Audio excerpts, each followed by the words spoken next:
Ora, muito boa noite a todas e todos. Sejam bem-vindos ao nosso último webinar Maior do Bom Ambiente do mês de março, portanto, antes da Páscoa. Hoje temos o gosto de vos apresentar o nosso Rui Berkmayer, membro da Zero e responsável de algumas das áreas de resíduos dentro da Zero.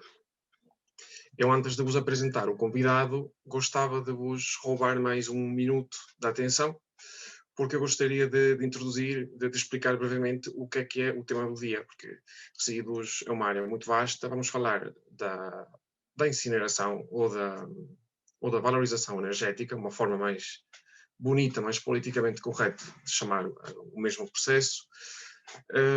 E o que é a incineração? É a queima controlada de resíduos urbanos, cujo output, o resultado, vai ser depois principalmente cinzas e gases, até bastante poluentes. O problema não é só a incineração per se, faz parte do nosso sistema de gestão de resíduos em Portugal e na Europa também, mas não é uma das tecnologias, uma das soluções mais prioritárias, desejáveis. E agora quero deixar espaço ao Rui para vos explicar porque que a Zero, acha que aqui alguma coisa que está um bocadinho em contradição. Rui, é tudo para ti. Olá, Ismael. Olá, Ismael. Boa noite a todos.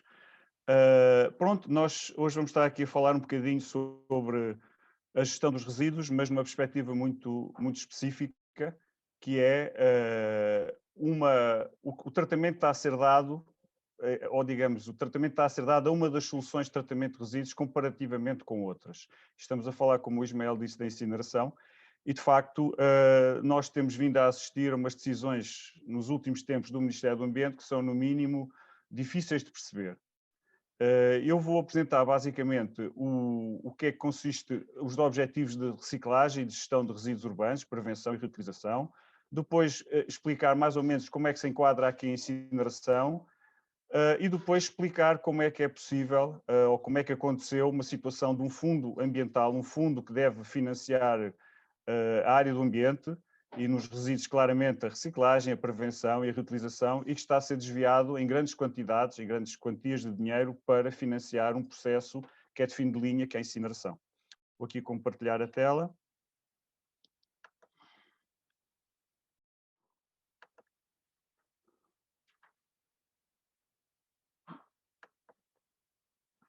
Pois, muito bem. Portanto, nós vamos aqui hoje discutir um bocadinho se o fundo ambiental deve ou não ser uma fonte de financiamento da incineração. Portanto, é o tema muito específico, mas como é óbvio, à volta da questão da incineração é toda a questão da gestão dos resíduos urbanos. Estamos a falar de resíduos urbanos, essencialmente, não de outro tipo de resíduos, e era, no fundo, o tema que nos traz aqui hoje.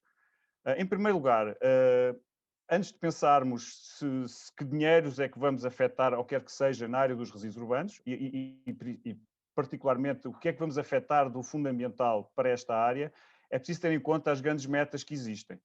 E logo a primeira de todas é reduzir a produção de resíduos urbanos.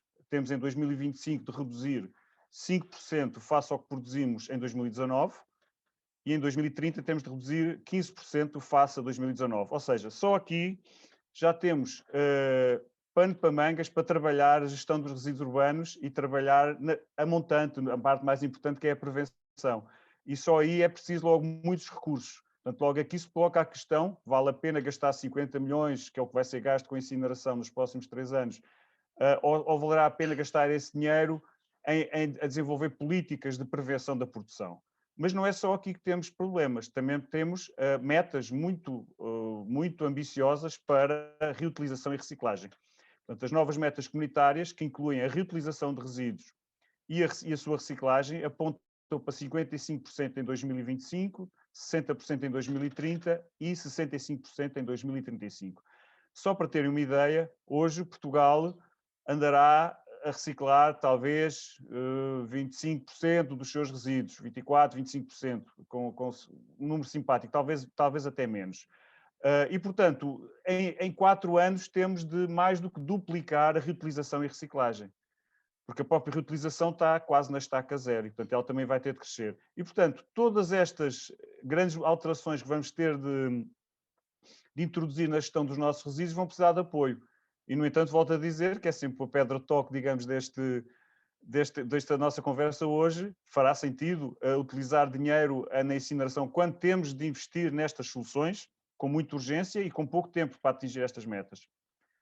E, de facto, a questão da incineração coloca-se, e como o Ismael disse, é uma solução de fim de linha, que tem o seu papel na gestão dos resíduos urbanos, mas deve ter um papel para tratar os resíduos que nós não conseguimos prevenir, nem reutilizar, nem reciclar. Ora, o que é que se passa em Portugal e noutros países, mas em Portugal, que é o país que conhecemos muito bem, a incineração tem vindo a impedir as políticas de prevenção e reciclagem.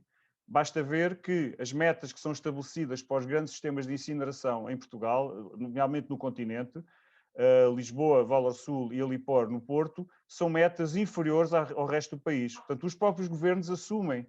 Por exemplo, Alipor tem de reciclar 35% dos resíduos, tinha de reciclar em 2020, dos recicláveis, e o país tinha de reciclar 50%, enquanto a Valor Sul tinha de reciclar 42% e o país 50%. E, portanto, logo aqui se vê que há um tratamento discriminatório entre os sistemas de gestão de resíduos que têm incineradores e os que não têm.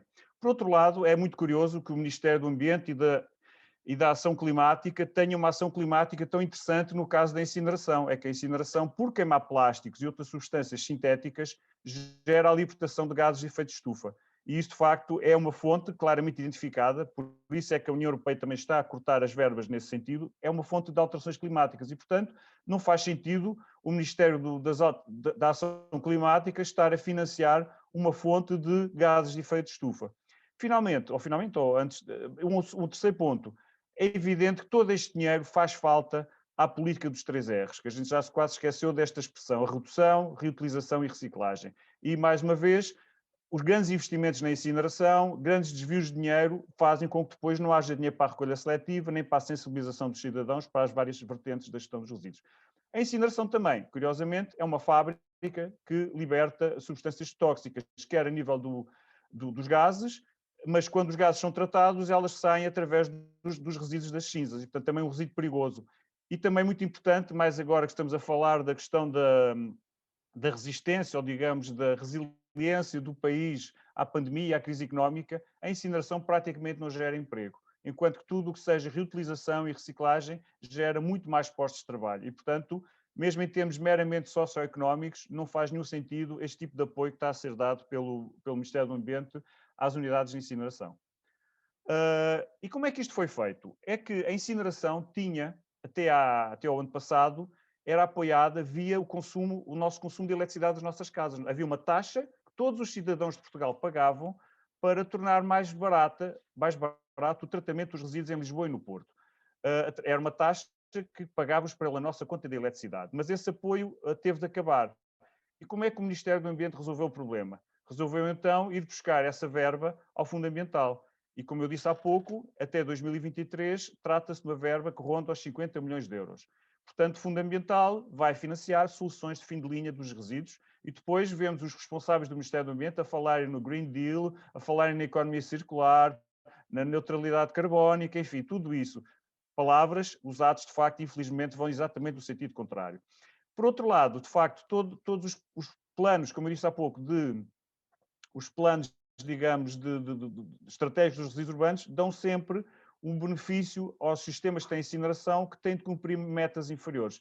E, portanto, é uma situação que não minimamente aceitável e que não faz nenhum sentido, é injusto em termos nacionais. Voltando atrás, há um ponto muito importante, é que e não está aqui na lista, mas é muito importante, é que nós temos uma situação hoje em que todo o país, mesmo as zonas mais deprimidas economicamente, do interior, os cidadãos dessas zonas do país estão a pagar, neste caso era através da conta de eletricidade, agora através dos seus impostos que vão para o Fundo Ambiental, estão a pagar as zonas de incineração de resíduos, portanto de Lisboa e do Porto, para que os cidadãos de Lisboa e do Porto tenham um tratamento de resíduos mais barato. Portanto, em termos de coesão nacional, esta decisão também é perfeitamente irracional. Vai contra tudo o que se defende, quando se diz que deve-se defender o interior, desenvolver o interior.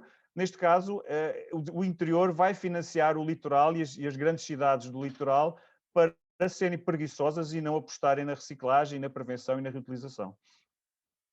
E, de facto, há depois aqui uma incoerência enorme. É que este Fundo Ambiental apoia a incineração, mas porque é uma fonte de energia e porque para que a tarifa do lixo não suba nas cidades de Lisboa e do Porto, principalmente. É exatamente esse argumento que é utilizado oficialmente. No entanto, todo o país, ou quase todo o país, tem unidades de digestão anaeróbia, que eu já vou explicar o que é que são, e que tratam os resíduos orgânicos e que também produzem energia, porque produzem biogás. O biogás resulta da degradação dos resíduos orgânicos, portanto, os restos de comida, e digamos, esses resíduos, portanto, vão ser reciclados. Aliás, agora vai haver a estratégia para os biorresíduos, que é o tipo de resíduo orgânico que estamos a falar, mas, curiosamente, o Ministério do Ambiente decidiu só apoiar a incineração. Pelo menos até há muito pouco tempo só havia despachos ou portarias do Secretário de Estado, João Galamba, no sentido de apoiar a energia que vem da incineração, que não é renovável. Curiosamente, a energia da digestão anaeróbia é uma energia renovável. O biogás que é aproveitado nessas unidades é uma energia 100% renovável e depois é uma unidade de reciclagem de resíduos orgânicos. E Portugal é um país cujos solos são carentes em matéria orgânica e, portanto, todas essas soluções de tratamento dos resíduos orgânicos são fundamentais. Mas o Ministério do Ambiente, aqui o Ministério do Ambiente, não da Ação Climática, achou que os resíduos orgânicos e o seu tratamento não era a prioridade. E, finalmente, voltando à base, portanto, não apoia uma energia renovável e que é uma unidade e que é uma solução de reciclagem e vai utilizar essa verba para financiar uma fonte de carbono fóssil portanto, que será produzido nos grandes metrópoles de Lisboa e do Porto. E a questão é porquê? Porquê? Porque é que o Ministério do Ambiente toma esta decisão que é à partida completamente irracional? O que nos parece, agora cada um encontra a resposta por si, mas é evidente que há aqui uma lobby muito grande da indústria da incineração, que aliás criou uma própria associação para a defender. Há um lobby muito grande das grandes autarquias do país, portanto Porto e Lisboa, principalmente, e depois há uma preguiça muito grande, que é o pior, é que onde há incineração, o lixo está tratado e, portanto, não vale a pena mexer uma palha, digamos assim, para mudar o paradigma. E, de facto, só que a incineração cada vez é mais cara, cada vez tem maiores problemas, mais exigências e já não há fundos comunitários para a sustentar. Portanto, o que é que o governo decidiu? Vou buscar ao bolso dos contribuintes, já que não posso ir buscar mais dinheiro à Europa. E é evidente que vamos ter problemas até de sustentabilidade financeira destes sistemas que estão a apostar na incineração, porque quando acabar esta torneira, vai ser muito mais complicado. Finalmente, portanto, para terminar, só dar-vos aqui uma nota, que a própria diretiva comunitária, que foi transposta sobre resíduos, foi transposta para o decreto-lei, através do decreto-lei 102 de 2020, num dos seus anexos, o anexo 3, é um decreto-lei muito complicado de ler, tem vários anexos 3, ainda há bocado o Ismael e eu estamos à procura do anexo 3 e havia vários anexos 3, mas enfim. Mas num dos anexos 3, fala dos instrumentos económicos que devem ser utilizados de forma a incentivar a aplicação da hierarquia dos resíduos. Portanto, a prevenção, a reutilização e depois a reciclagem e, finalmente, o tratamento de fim de linha. Ora, num dos pontos desse anexo 3, está lá expresso, deverá haver uma supressão de subsídios que não sejam coerentes com a hierarquia dos resíduos. É exatamente o contrário do que o nosso governo está a fazer. E, portanto, e o Ismael falará disso mais à frente, a Zero vai iniciar, de facto, uma ação mais consistente nesta matéria, porque parece-nos que estamos a ter um governo que não sabemos bem qual é a lógica do seu funcionamento. É exatamente ao contrário de tudo o que seria utilizado, devia ser utilizado. E, portanto, verbas significativas estão a ser desviadas por soluções que vão impedir o cumprimento de metas. Pronto, basicamente era o que eu tinha aqui para vos lançar desafio para debatermos. Passava agora ao Ismael. Sim, Rui, muito obrigado. Eu ia pedir às pessoas para colocarem as perguntas nos comentários do Facebook, embora já temos algumas. Só para resumir um bocadinho, portanto, Portugal tem 23 sistemas, Portugal continental tem 23 sistemas de gestão de resíduos urbanos e nas ilhas há outros sistemas. Dos 23, há Valor Sul e Alipor, ou seja, os da área metropolitana de Lisboa e do Porto, são os que maior volume de resíduos produzem e é aí que se encontram duas plantas de valorização energética, portanto, uma em Loures, outra está na área metropolitana do Porto, depois temos mais uma na Madeira e outra na Ilha da Terceira e ainda para mais, na Ilha da São Miguel, o Governo Regional tenciona construir mais uma planta, uma quinta. Portanto, Se nós vamos ver o relatório final de 2019 da APA, vemos que Portugal não conseguiu, aliás, aumentou o volume de resíduos per capita produzidos em 2019, em vez de reduzir um 10% comparado com 2012, portanto, os resíduos continuam a aumentar. Durante a pandemia, ainda não sabemos, porque ainda não saiu o PDF atualizado, o relatório atualizado de 2020, mas os resíduos aumentam, não há capacidade, e a própria APA reconhece literalmente que os resultados que eles apresentam não estão em linha com os investimentos, portanto, reconhecem que há investimento feito para a recolha seletiva, para fomentar e para atingir as metas, e depois o governo, ou seja, através de portarias, através do Fundo Ambiental, vamos lá financiar com 50 milhões de euros a incineração. Isto acho que é bastante contrariante. Eu, Rui, vou ir às perguntas. Temos aqui uma pergunta da Lucinda. Boa noite, Lucinda. Obrigado pela pergunta. Ela pergunta se por acaso a energia da incineração é aproveitada. Portanto, Rui, sim, é aproveitada parcialmente, mas não é renovável. Portanto, não podemos considerá-la renovável, correto? Sim, de facto, a energia da incineração é aproveitada, mas só uma parte. Portugal é um país que tem um clima relativamente moderado, portanto quente, digamos assim, e, portanto, ao contrário dos países nórdicos, em Portugal não se aproveita, nos incineradores, não aproveita o calor dissipado. Portanto, a incineração, quando queima resíduos, liberta energia, que é aproveitada para produzir eletricidade, mas há uma energia remanescente que poderia ser aproveitada para diversas coisas, por exemplo, para aquecimento, para processos industriais, portanto, vapor podia ser utilizado. E Portugal não está a utilizar esse calor. Portanto, os incineradores no nosso país têm uma agravante, têm uma eficiência energética muito inferior aos incineradores do norte da Europa, da Escandinávia, por exemplo. Portanto, também por esse motivo, a incineração em países como Portugal, Espanha, sul de Itália, não fazem muito sentido, fazem ainda menos sentido. Fazem sentido, eventualmente, para tratar o que sobra, mas nunca... por exemplo, só para dar uma ideia, nos Açores fizemos as contas e os resíduos que vão para o rejeitado que vai para incinerar chega a ter quase mais de 70% de materiais recicláveis. E, portanto, isso não estão no fim de linha, estão a montante e, portanto, estão a funcionar ao contrário. Do ponto de vista energético, nós chamamos uma desvalorização energética, porque a energia que está nos resíduos, que podia ser utilizada e que iríamos poupar se os reciclássemos e os reutilizássemos, é muito maior do que a energia que vamos ganhar com a sua queima. E eu tenho aqui uma nota, estava a ler hoje mesmo da Valor Sul, que no relatório da APA é reconhecido que a Valor Sul reconheceu que não vão construir um TMB, ou seja, não vai ser ampliadas as instalações, não vai ser construída uma planta de tratamento mecânico-biológico em Lisboa. Portanto, claro, temos que financiar a incineração para manter este sistema, mas não vamos investir em outros sistemas que aumentem a reciclagem, que aumentem a recuperação de materiais. Enfim, isto não entendemos. O Alex, aqui o Rui pergunta uma coisa interessante, que é até que ponto nós estamos a incinerar resíduos europeus no sentido de sustentar financeiramente esta incineração. E eu aqui acrescentava mais uma coisa, porque na Ilha da Terceira, por exemplo, a incineradora não queima somente resíduos da Ilha da Terceira, mas importa de outras ilhas. Portanto, a nível nacional acontece. Acho que também a Trato Lixo da área de Lisboa envia uma parte de resíduos para Valor Sul. Agora, existe também a incineração de outros países europeus, de lixo de outros países?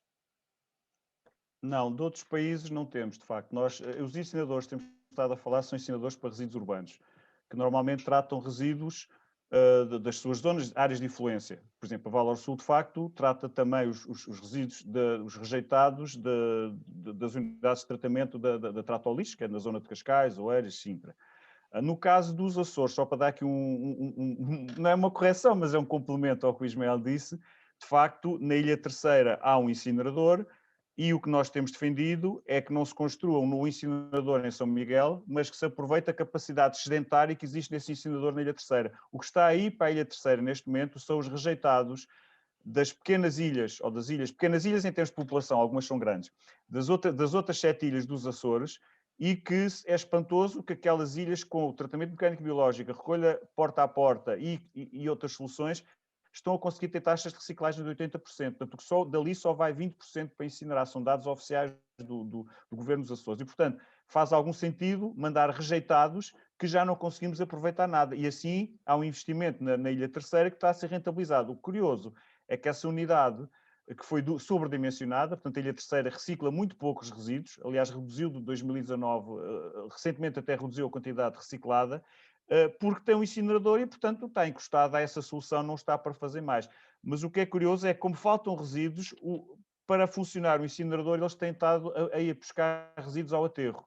Portanto, ou seja, claramente se evidencia que a incineração, quando é dimensionada em excesso, que é o que normalmente acontece, depois vai inibir todos os processos de recolha seletiva e de boa gestão de resíduos. Oi, temos aqui uma pergunta do nosso ouvinte Vítor Branco, que nos diz, em resposta ao tema, claro que a incineração, aliás, não é uma pergunta, é uma opinião, claro que a incineração não deve ser financiada pelo fundo, aliás, nem sequer devia existir, assim como os aterros.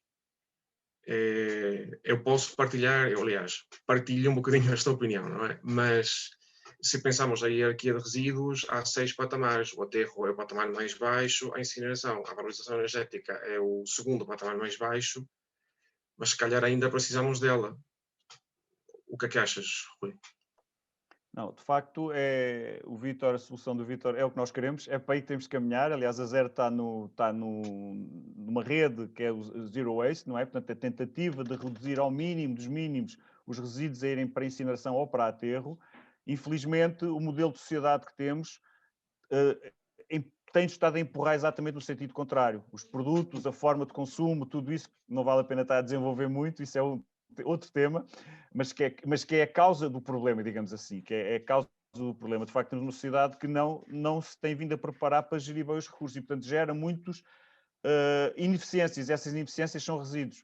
E, portanto, no entanto, mesmo com essas ineficiências, era perfeitamente possível reduzir imenso o que vai para aterro e o que vai para incinerar. E vemos o caso dos Açores, onde nós temos estado a trabalhar com mais 3 associações, criámos um movimento de Salvar a Ilha, de São Miguel, neste caso, em que de facto já demonstrámos, e acabámos hoje até um plano que vamos enviar ao Governo Regional, em que demonstrámos que não é preciso mais um incinerador em São Miguel. E, portanto, se aplicarem as políticas, se cumprirem as metas. Agora, se não se fizer nada, se usar o dinheiro que nós não queremos, o nosso dinheiro dos nossos impostos para financiar a incineração, assim não, assim ad eterno teremos este problema e pronto, e nunca mais muda o paradigma. E o Victor ainda nos pergunta se acha que Portugal vai alcançar as metas. Eu acho que se temos agora 20 e poucos por cento de recuperação de materiais, de reciclagem, chegar àquele 55% em 2025, está complicado. Mas quais seriam as consequências em termos de multas, Rui? Olha, infelizmente, há uns anos atrás, quando nós dizíamos, as pessoas das associações diziam aos governos, nós vamos fazer queixa à Comissão Europeia. Os governos tremiam e ficavam. Hoje em dia ninguém está preocupado com isso, infelizmente. Penso que houve uma degradação muito grande das instituições europeias. As queixas que são apresentadas, muitas vezes, às vezes, nem têm a resposta. No entanto, existe legislação. Agora, o facto é que a Comissão Europeia tem sido muito, como é que é dizer, transigente com quem transgride a lei. E, portanto, o problema aqui é outro, para além da questão das multas europeias, que deveriam existir, como é óbvio, nós estamos a dar cabo de recursos, não estamos a criar postos de trabalho, porque toda a economia da reutilização, da reparação e da reciclagem é reconhecidamente uma das principais áreas que tem potencial de criação de postos de trabalho e postos de trabalho sustentáveis. E com estas soluções de fim de linha, estamos a matar, digamos a galinha dos ovos de ouro. Isso é uma pena, mas temos de lutar contra isso, claro. E temos que lutar, acho eu, também por aqueles concelhos que estão a fazer bem. Há ilhas pequenas dos Açores que estão a reciclar bastante, estão a reciclar muito bem. Por exemplo, na Ilha das Flores há dois concelhos, um deles trabalha muito bem, conseguem recuperar uma grandíssima parte dos materiais. Há exemplos bons no continente também. Portanto, acho que os concelhos que trabalham bem não merecem ser penalizados e ter que pagar ainda por soluções que não compensem, estão em contra. Ainda por cima, se estamos a falar sempre mais da economia circular, como é que nós em Portugal queremos avançar para a economia circular, para o Green Deal, enfim, mas como é que nós podemos travar, o Hugo nos pergunta aqui, Rui, como é que nós podemos travar judicialmente estes apoios? Boa pergunta. Pergunta do milhão de dólares, não é? Exato. Porque a questão é que os nossos tribunais funcionam como nós sabemos. Nem vale a pena comentar, não é? Portanto, a questão aqui, eu penso que judicialmente é muito difícil. Nós, no entanto, portanto, a Zero está a pensar desenvolver ações a esse nível. Não tanto em tribunais, mas pelo menos forçar o governo a admitir que não está a cumprir, no mínimo, o espírito da lei. O espírito da lei, como eu vos mostrei há pouco, é de que não se deve subsidiar esse tipo de soluções. E, portanto, se o espírito da lei é esse, porque raia com um governante, neste caso foi o Ministro do Ambiente, que tem a tutela da energia, do ambiente e do clima, portanto, foi a pessoa que autorizou isto. E, portanto, ele tem de ser responsabilizado, temos de o responsabilizar por estas situações. Agora, efetivamente, é muito difícil em tribunais. Seja como for, nós, por exemplo, a Zero, no caso de São Miguel, apresentou uma queixa recentemente à Comissão Europeia porque o projeto de incineração de São Miguel não vai cumprir as novas metas comunitárias que há pouco vos apresentei.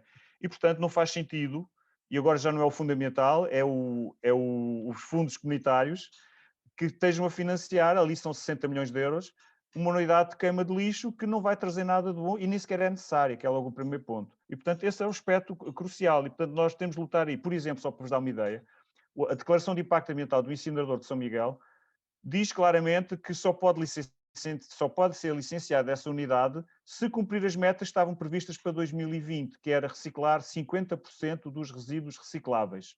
Portanto, não é de todo o resíduo, é dos recicláveis. Ora, São Miguel reciclou cerca de 30% dos recicláveis, portanto, não cumpriu a declaração de impacto ambiental.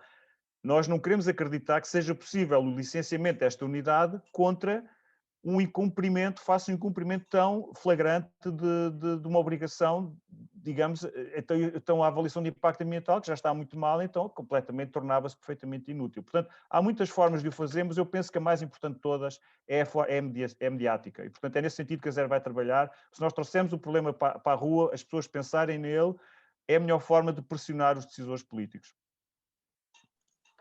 Obrigado, Rui. É um bocadinho por aí que também vamos responder à Anabela, que nos pergunta o que é que podemos fazer.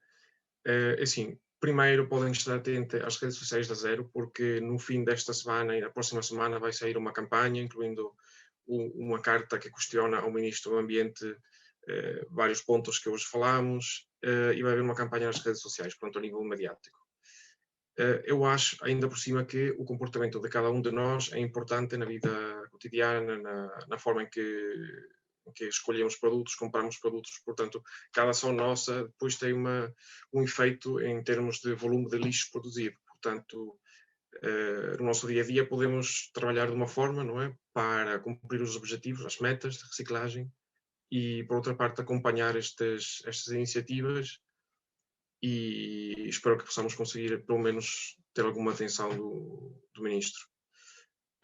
Rui, uma última consideração final para tentar fechar um bocadinho aqui. Ok, isto é mesmo a meia horinha. Meia horinha de bom ambiente, temos de mudar o nome para meia horinha. Não, mas Um acho minuto muito e bem. meio, vá. Não, despacho. Não, praticamente já disse o essencial. Eu acho que o que é muito importante é que os sócios da Zero participem nestas campanhas. Eu sou profissional da associação, portanto, é a minha vida há 20 e muitos anos. Antes estava noutra associação, agora na Zero há 4 anos. São estas lutas, mas é muito importante ver o empenho, os comentários e é importante que os associados participem. O pouco que possam fazer é muito. E nesse aspecto, estas campanhas que o Ismael está a tentar desenvolver, ele é que está a tentar desenvolver, estou a brincar, não. Estas campanhas são fundamentais até para as pessoas tomarem consciência do que é que se passa, porque o que é que se passa com os seus resíduos, de onde é que eles vêm, para onde é que vão, será que faz sentido todo este circuito? Não faz muito, infelizmente. E, portanto, é aqui, através da participação cívica em movimentos de associações não governamentais, que eu acho que o cidadão pode expressar toda a sua vontade de mudar este mundo, no fundo, para melhor, como é óbvio. É o que eu penso que é muito importante que isso aconteça. Obrigado, Rui. Assim, o setor dos resíduos é muito complexo e aqui houve também algumas perguntas sobre resíduos não urbanos, resíduos hospitalares, importação de resíduos. Não conseguimos responder a todas, mas estamos a lê-las. Nos próximos meses ainda vamos tratar de resíduos em webinars e workshops, portanto estejam atentos. Vamos tentar falar de resíduos com perspectivas diferentes, não só a perspectiva legal, mas a perspectiva prática, o granel, a compostagem, embalagens, enfim, vão ver assim perspectivas diferentes. Pronto, queria só acabar esta meia hora de bom ambiente, pedindo-vos para, de vez em quando, olhar para as redes sociais e para o nosso site, ou até frequentemente, se quiserem. Acho que vão encontrar coisas interessantes, dicas práticas. Se quiserem, podem ser associados por somente 5 euros anuais, acho que é um valor bastante baixo e podem fazer a diferença. Ainda nos meses de abril e maio vamos introduzir alguns novos formatos nos webinars, mas ainda não posso dizer o que vai ser, portanto, vão ter alguma surpresa e possivelmente vão ser chamados para participar, para dar outro tipo de interações, digamos assim. Sem mais demorar, pronto, quero agradecer-vos a todos. Espero que estejam bem nesta última semana antes da Páscoa. Vão ter um tempo de descanso. Ainda em abril, na primeira semana, vamos voltar. Obrigado a todos e boa noite.